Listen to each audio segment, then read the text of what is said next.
Je rejoins Georges Fenech, qui est un député, qui est magistrat d'origine, donc il connaît bien les décisions de justice et il ne faut pas laisser l'avenir de notre pays suspendu à une décision de justice, parce que le temps de la justice n'est pas le temps politique. Le symbole de la justice, c'est le symbole de Thémis, la balance et le glaive. La justice tranchera toujours trop tard et on risque d'avoir un président de la République élu sur un malentendu. Les Français, ils veulent de l'alternance.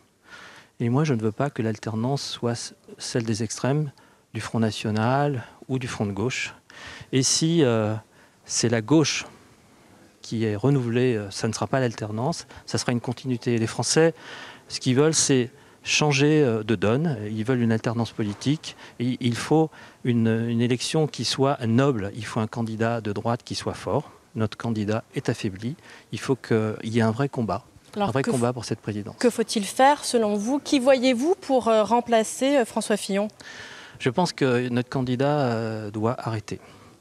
On parle beaucoup de plan B, mais je pense que le plan B, ce n'est pas un bon symbole, c'est un plan de repêchage. B comme François Baroin?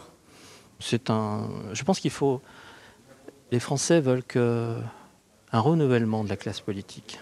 Et je pense que François Baroin, Laurent Wauquiez, monsieur... Xavier Bertrand sont des candidats jeunes. François Baroin, puisque vous l'avez nommé, est un humaniste. C'est un homme qui est apprécié par les médias. Et dimanche dernier, au meeting de François Fillon où j'étais, il a fait un discours très lumineux, plein de lumière. Et je pense qu'il nous faut une lumière pour l'avenir.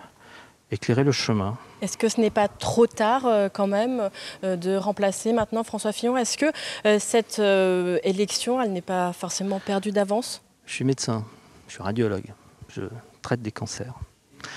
Quand on a une maladie, il faut donner un traitement, une chimiothérapie, donc il faut y aller. Vous savez, la politique, c'est pas du yo-yo. Quand on descend, on a du mal à remonter. Donc il faut changer de monture. Et regardez, les autres candidats de gauche ont monté en 15 jours. Je pense que notre candidat de droite, notre candidat de droite, si nous nous réunissons autour d'un candidat de droite, tous en avant, derrière lui, je pense qu'il va remonter très vite. Et là, on aura vraiment un vrai combat. Et c'est ce qu'attendent nos Français. Vous savez, je suis sur le terrain tout le week-end et j'entends, j'écoute. Et les Français en ont marre. Ils sont dans le doute, dans l'incertitude, dans le mécontentement de voir ces élections qui sont polluées par des boules puantes. Donc ils veulent de la probité, de l'équité, de la dignité. Il faut la dignité de changer. Justement, comment sur le fond vous jugez les révélations faites autour de François Fillon? On passe de 500 000 € la semaine dernière à quasiment 1 million d'euros, de sa femme à également ses enfants. On parle aujourd'hui également des activités de sa société de conseil avec le groupe Ricole Lasteyrie. C'est malheureux. Je suis triste pour lui, c'est malheureux. Mais je n'ai pas à prononcer sur ces révélations. Et je trouve que la justice va bien vite pour ce monsieur, alors qu'elle va beaucoup plus lentement pour d'autres. Mais c'est comme ça, c'est les boules puantes dont on parlait. Je parlerais plutôt de peau de banane pour faire chuter le candidat. Et la réflexion à se faire, c'est aussi est-ce que les primaires sont bien.